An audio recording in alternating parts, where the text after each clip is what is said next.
Hey, Brown Beauties. Welcome to Well Honestly, the podcast, sponsored by Brown Women Wellness. I'm Andretta, a functional nutrition wellness coach. And I'm Akila.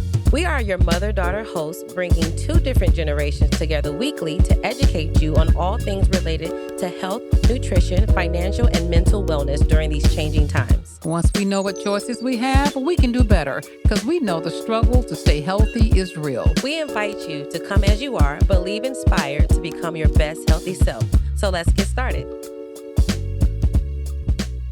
Hey. All right. And we're back. Episode 64. Let's say hello to our podcast audience. We have not said hello to them. What do you mean? Let's just say, hey, you guys. Hey, y'all. How y'all doing out there? Hey, y'all. How you doing? Okay.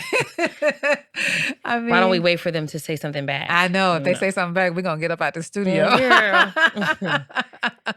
All right. So today's episode. Yes. It is all about self-esteem. Yes. Okay. Self-esteem. In terms of self-esteem as a child, it's one thing to talk about self-esteem, I think, as an adult and the many ways that we deal with self-esteem.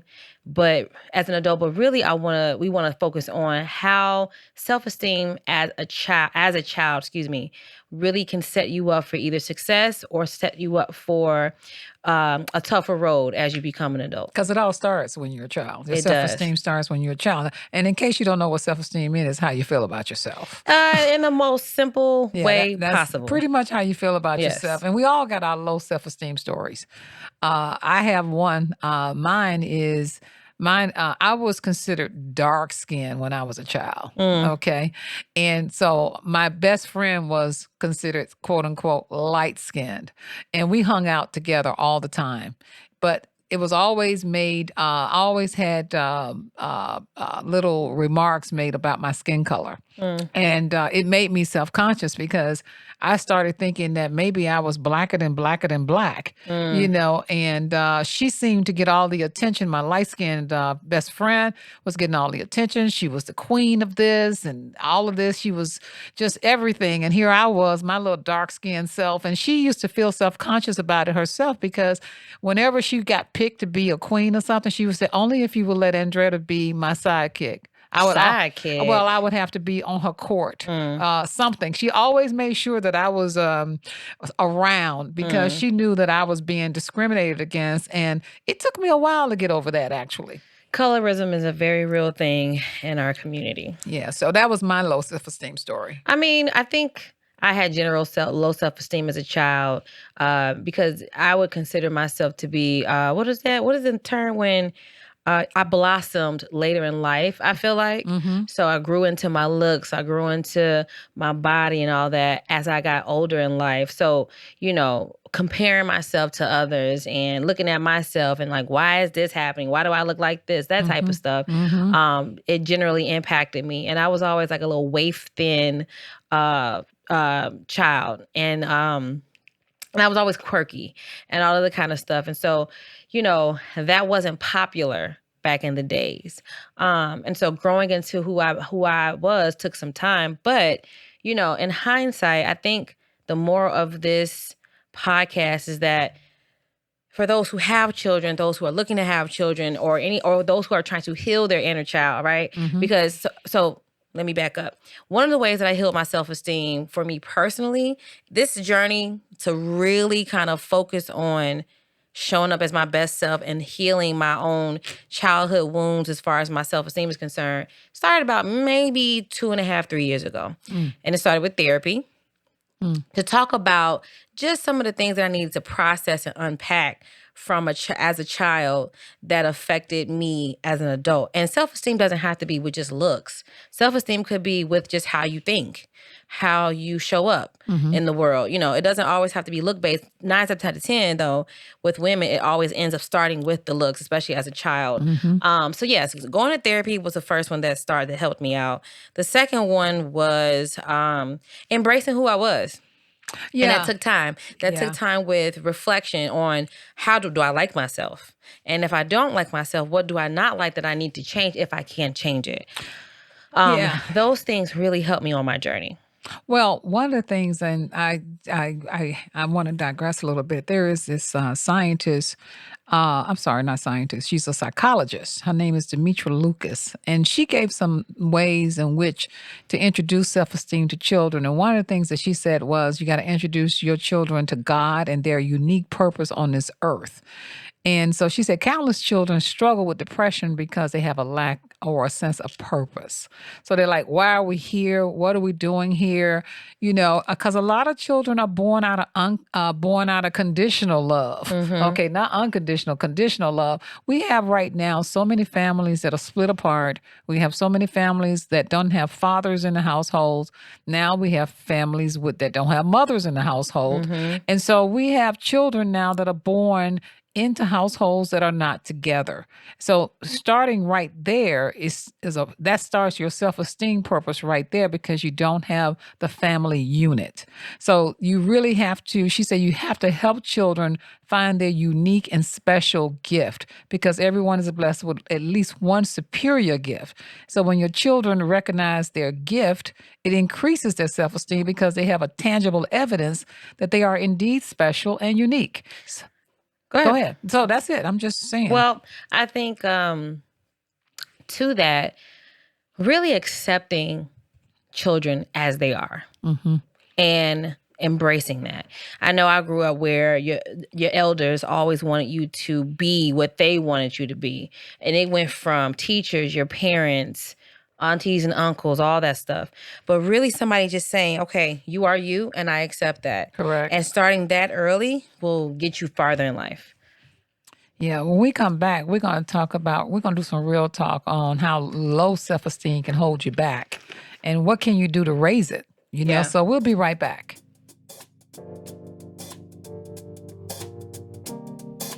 Brown Women Wellness mission is to empower brown women and their families through education and products to help improve their family health and wellness through a lifestyle of easy and actionable steps. I'm Andretta Robinson, functional nutrition wellness coach. In 2008, I was diagnosed with an early stage of cancer. My doctor wanted to remove my womb as a cure, but I was determined there had to be another way. After lots of research, I found a curable alternative, forcing my doctor to treat it without any surgery. And in 2018, I was visiting my aunt in Atlanta after having lost my mother to heart disease and saw her health was in distress with high blood pressure and all things related. A visit to the health food store to formulate herbal teas, which is now called Brown Women Wellness Anti-Inflammation Tea, and a diet and lifestyle change turned my aunt's health around. I knew I had found my calling. We bring you healthy lifestyle information through our Brown Women Wellness website, our Brown Women Wellness Facebook group, emails, Instagram, and other social media websites, and our Well Honestly podcast. Find us. You'll be glad you did. Yeah, so low self-esteem holds you back. So, and it's the devil, especially among women. It's a number one blockage that keeps women from living their best lives. And you see it, and I tell you one place you see it. You can see it in those women that are people pleasers. The people-pleasing women, their rationale is that they want to make everybody happy. Well, that's rooted also in, it goes back to childhood. Yes, it does. And then really they have the desire they want approval. And a lot of them will take care of everyone else to keep them from saying no. And then it trumps their own personal time, self-care, and development. And then they're pleasing everybody but themselves. And then it results in low self-esteem. One of the ways to combat that as far as being a people pleaser is learning how to say no to small things first and voicing what you don't like on a micro level. I think sometimes we get caught up in like, oh, if I say no, or if I express my dislike for this, especially if you're more of a people pleasing person, you're worried about what they may think about you. And I had a little bit of people pleasing in me earlier in my 20s, and I broke that simply because it was just like, look, if I don't like something, if I don't want to do something, whatever the case may be, I'm allowed and it's okay to feel those things and say that. And that's what it is. And people will be okay because 9 times out of 10 people don't care as much as you think that they do. So you have to stop caring so much about what they think because they really probably don't even care. That's true. And this life coach says, Demetria Lucas says, if women accept that they are all that they need because, well, it's true, they don't need reasons to be worthy. They just are, period. So, Full stop. there you go. And so, if very few people believe that the first time they hear it. So, but it takes practice. It does. Self-esteem takes practice. It's not something that, you were born with. It's something that you have to nurture. So that's why we say as a child, nurturing children's self-esteem, encouraging them, not always being toxically positive either, but just giving them the tools that they need to set them up for being a better human being as they grow as an adult is probably going to be like key to their foundation of self-esteem.